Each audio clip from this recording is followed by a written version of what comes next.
Up our first special guest. He's an 11-time major champion, the winner of the calendar Grand Slam in 2 different years. He's one of the absolute legends of the game, and he's the man for which this competition has been named. All the way from Australia, please welcome Rod Laver.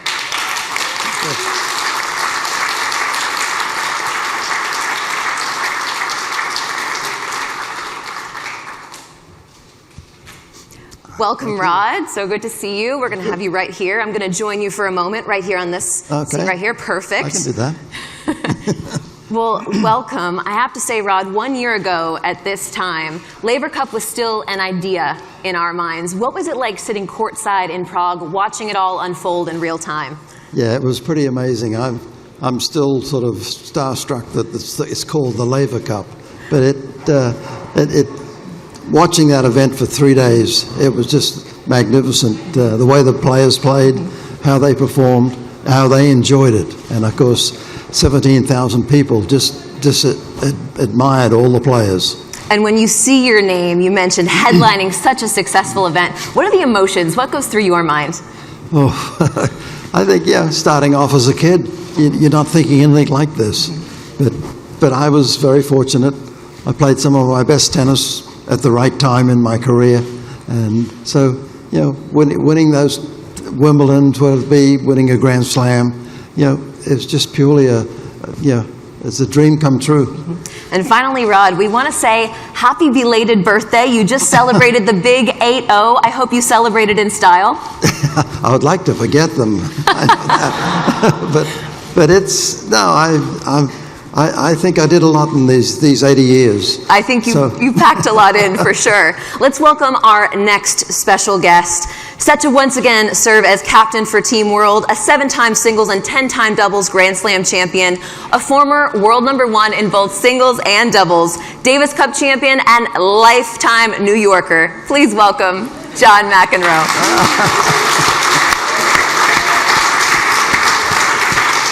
He's right there, perfect.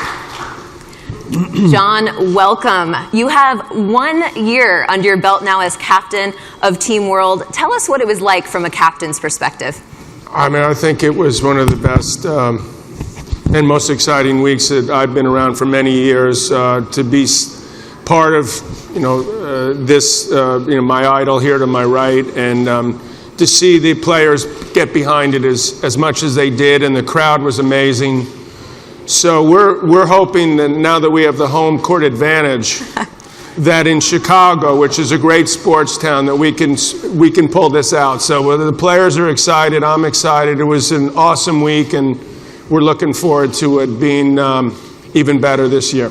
Well, we talked about the idea of rivals becoming teammates. It really looked as if the players had no trouble making that transition. Was that your experience? Well, we were obviously big underdogs, as we will be this year. However, I feel like we had a great team spirit, which is, in part and parcel that you'll see the players that are going to be playing for us. And I think that sometimes it helps bring out even things you didn't know you could accomplish beforehand. So we felt like we were struggling early, and the next thing you know, we were just so close to winning it. So we're hoping to make that next step this year.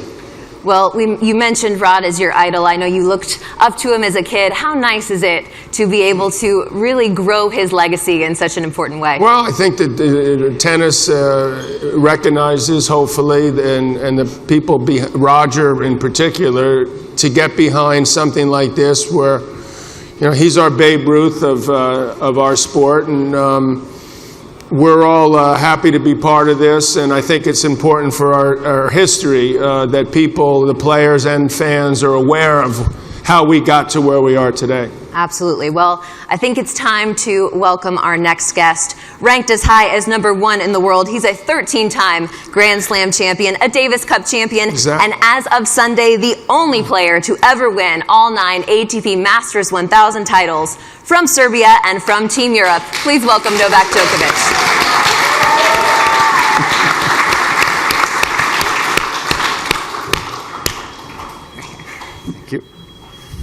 Welcome, Novak. So good to have you here, fresh off your win in Cincinnati. Speaking of 1 year ago, you weren't even playing tennis 1 year ago as you were rehabbing your elbow. Today you sit with us as a Wimbledon champion, as the holder of the career Golden Masters, and now we're looking forward to Laver Cup. Can you sum up the last year and tell us what you're most looking forward to? Yes, well, thank you. It's a thrill to be here and to, of course, to share the stage with the legends of our sport, and to be, announcing the Laver Cup for this year. I've watched Laver Cup from my home last year. I wasn't competing. I had the elbow injury that kept me away from the tour. But Laver Cup looked really, really good on the TV, and all the people who were there, who were participating, were saying only nice things about it. It's a new concept, it's a new format, it's a new competition. It's very refreshing. It resembles Ryder Cup in golf, and carries the name of a living legend, and it's phenomenal. It's just it's a great pleasure to be part of it. In Cincinnati, Roger Federer talked about looking forward to Laver Cup as well, but he specifically said he's looking forward to spending time with you. What has your rivalry with Roger meant to you in your career? 46 matchups now, and what's it going to be like to possibly join him maybe on the doubles court? Well, yeah, I'm looking forward to that, hopefully, if it comes to that. I look forward to spend time with him and with all the other players. Life on the tour is different. Obviously, you have your team, it's individual sport. The only team competition so far that we played in was Davis Cup historically, so share, those type of team weeks with only your countrymen. And you don't get to mix up too much with your biggest rivals, for obvious reasons. But Laver Cup is a competition that unites us all, and it was really unusual to see that, but also very, very nice that all the players were there backing and supporting the player who was performing on the court every single day. I thought that was really, really nice, and new friendships were formed, and some friendships were even stronger after that competition. So I really look forward to that. And finally, I'm told there's a large Serbian population in Chicago. You have Serbian fans wherever you go, but how nice is it to see those flags and those fans cheering for you? Yeah, I mean, I look forward to that very much. I've been invited to come to Chicago because of the large Serbian community for many years now. And it's going to be my first time in Chicago. It's a great occasion, Laver Cup, plus I'm going to have, hopefully some little bit of a spare time to go around the city and see many people.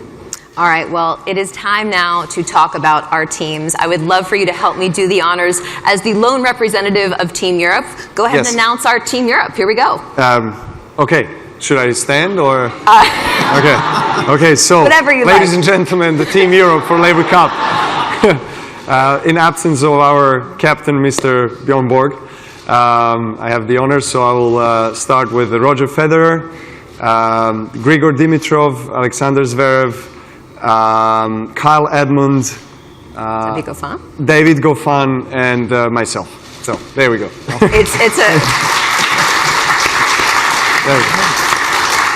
It is quite the lineup, and coincidentally, the first 5 members of Team Europe are currently ranked 2, 4, 6, 8, and 10 in the world, and the captain's pick is Kyle Edmund. That is our breaking news today, number 16 in the world. And John, I want to ask you, you've seen Kyle grow over the last few years. He's settling into his role as the British number 1 very well. He is, but he's not going to know what pressure is till he gets to the Laver Cup. He's in for a very rude awakening. Fair enough. What are your thoughts on the overall strength of this team? It speaks for itself. Well, yeah, exactly. I mean, you've got 2 of the greatest, I'm sitting next to 2 of the all-time greats, and Roger obviously is there, so this is a tall order. So I decided, because of the talent that you're seeing with Team Europe, that I would get the world's tallest team to try to intimidate our opponents come September. Well, that is a perfect segue. We'd love for you to do the honors. You can sit or stand and announce Team World. Well, I will stand, as Novak did. Team rest of the world is going to consist of John Isner, a mere 6'10", Kevin Anderson at 6'8", Diego Schwartzman at 5'7", Nick Kyrgios, a mere 6'3", Jack Sock, who I've just added, mere 6'2", and our team leader, who I see just in the back over there, a gentleman by the name of Juan Martín del Pocho. I'm very happy to be in his presence today. All right. Juan is joining us now all the way from Argentina. So great to see you right there on the end. Okay. All right, Juan, you got to watch this event last year. How excited are you to be able to experience it firsthand in September? Well, of course, I watched it at home. I was cheering for Team War for sure. But now I will have the chance to play and to enjoy a great week with these gentlemen. And we will try to win for sure, but it's not going to be easy for us. But at least we are the tallest team, and that's good for us. Well, you have a little mini Team Argentina playing for Team World. You and Diego Schwartzman, only a foot height difference, but I imagine you guys are great friends, countrymen, and have competed together before. Yes, of course. Diego is a pretty small guy, but he's so funny, and we would like to play for Team War, to try to win these legends, and also we will have good friends on the team, leading by John, which is an honor for us, and for sure we will have a good time there. We have two guys with big hearts. You know, Juan Martín, I mean all of them, but especially Diego Schwartzman. I mean, we all have a lot of respect for what he's been able to accomplish, and still I believe he's 12 or 13 in the world as we speak. And 5 out of 7 biggest servers in the game are right there. Yes. Gonna have a blast returning those servers. And the court's going to be very fast, I understand. You heard it here first. Juan, what's it going to be like to be coached by John Mcenroe? I imagine someone you watched growing up. Well, it's what I say is it's an honor for me to sit close to him, to learn what he wants to advise to me and the rest of the players. This happens only once a year, so it's a good opportunity to keep learning about this sport, and will be a pleasure to hear what he wants to advise for us. As you're well aware, we have very similar playing styles. Love it. John, talk about your captain's pick in Jack Sock. He, on the doubles court in particular, has had an incredible year. He had success last year in Laver Cup. Why did you decide to go that route? Well, you just hit the nail on the head. He's the best doubles player in the world. He's been struggling, obviously, in singles. He had a great run at the end of last year. I believe he put a lot of pressure on himself to try to back that up. And it's taken its toll. But, you know, he's a great team player, as Nick is. And, you know, I believe that they'll make each other better. And I believe that being around a team atmosphere is going to help Jack hopefully play some great singles as well. Absolutely. And this is a question for all of you. Are there any matchups, Team World, Team Europe, that you're particularly looking forward to? Potential matchups? Juan Martín versus Novak Djokovic. You want to see the best play the best. Absolutely. Play their best. There's really, every match has the potential to be like a slam semifinal, final level. There's no question. And, you know, listen, Kevin Anderson's got a lot to be proud of. He came here and got to the finals of the U.S. Open last year. He backed it up with a great run in Wimbledon. Isner, you know, came off his best ever run. So I think guys are, you know, most of these guys are playing with a lot of confidence. And, you know, Nick is very, I'd say, unpredictable. So, you know, but he rises to the occasion against the best players. You know, he usually plays his best against Novak and Roger, so it's going to be interesting. One of the breakout stars of the inaugural Laver Cup were the sideline celebrations, in particular for Team World. Novak, I feel like if there was ever someone to bring it to the Team Europe side, it would be you. Do you have any plans? They were acting out different. No pressure, yeah. Any ideas, any thoughts on what you could get those guys to do? I haven't looked into the choreography yet. And I obviously have to talk with our team members to see whether we are going to do something about it. But I don't think that we will be a competition to Team World, because they just mastered the choreography behind the court. Yeah. But you've got Bjorn Borg. You know, he's He's a and a person to be. He's a showman. okay. We'll try to relax, Mr. Borg. Plus points if you could involve Bjorn Borg in your sideline celebrations. And finally, John, I want to wrap up just by talking one more time about Chicago and about that home court advantage, what it's going to mean to Team World, and it also has a little special place in your heart, career-wise.